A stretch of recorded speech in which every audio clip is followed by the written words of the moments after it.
ឆ្ងល់ថារដ្ឋាភិបាលស្ងាត់ស្ងៀមអត់ធ្មត់ឥឡូវទៅជាឌឺដងរឿងស្ងាត់ស្ងៀមអត់ធ្មត់ដោយសារកន្លែងនេះមើលឃើញដោះមិនចេញកន្លែងនោះមិនចេញខ្ញុំសូមឲ្យបងប្អូនយល់អំពីអត្ថប្រយោជន៍របស់វាទី1រដ្ឋាភិបាលស្ងាត់តែមិនស្ងៀមទេយើងធ្វើសកម្មភាពទាំងអស់ដោយខ្ញុំរើសមិញហ្នឹងអភិក្រម2នេះសម្រេចបានមិនមែនដោយចៃដន្យទេគឺយើងធ្វើការងារសកម្មតម្រាំតបានបត់ឈប់បាញ់តម្រាំតបានជួប JBC RBC និយាយគ្នាតម្រាំតបានយើងមានក្រុងកិច្ចចរចាសន្តិភាពក្រោមធិបតីភាពរបស់អាដាម Donald Trump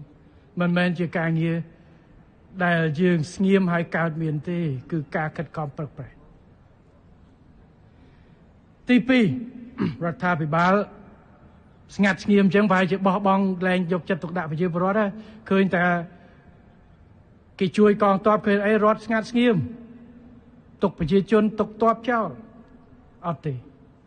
ការទទួលខុសត្រូវរបស់រដ្ឋាភិបាលគ្រប់ជាន់ថ្នាក់រាយនិយាយពីរដ្ឋាភិបាលគឺពីរាជនាយករដ្ឋមន្ត្រីរហូតទៅដល់អភិបាលស្រុកមេឃុំរហូតទៅដល់កងកម្លាំងនៅកម្ពុជាយើងនៅជាមួយកងទ័ពជាមួយគ្រួសារទ័ពជាមួយប្រជាជនគ្រប់ទាំងអស់មិនថាអ្នកត្រឡប់មកពីថៃយើងខំប្រឹងរកការងារមិនទាន់បានទាំងអស់យើងខំប្រឹងភ្ជាប់ថែមទៀតឲ្យប្រជាពលរដ្ឋជនភៀសខ្លួនរាប់ម៉ឺននាក់កាលមុនរាប់សែននាក់យើងខំរៀបចំកន្លែងឲ្យព្យាបាលជំងឺអីផ្សេងនៅជាប់ជាប្រចាំគ្រួសារទ័ពដែលត្រូវជលៀសខ្លួនពីជាមុខមកយើងខិតខំរកកងទ័ពនៅជួរមុខ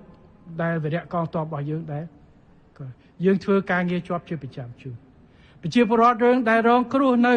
ប្រៃចាននិងជោគជ័យយើងបន្តជួយបែបបោះបង់គាត់ចោលទេជាអកុសលវាមានកើតហេតុប៉ះពាល់ប្រមាណគ្រួសារយើងមិនបោះបង់ការជួយនិងការខិតខំស្ដារឡើងវិញនោះទេប៉ុន្តែយើងទប់សភាពការដែលបើសិនជាយើងមិនស្រួលមិនមែនមានតែប្រមាណផ្ទះហ្នឹងទេ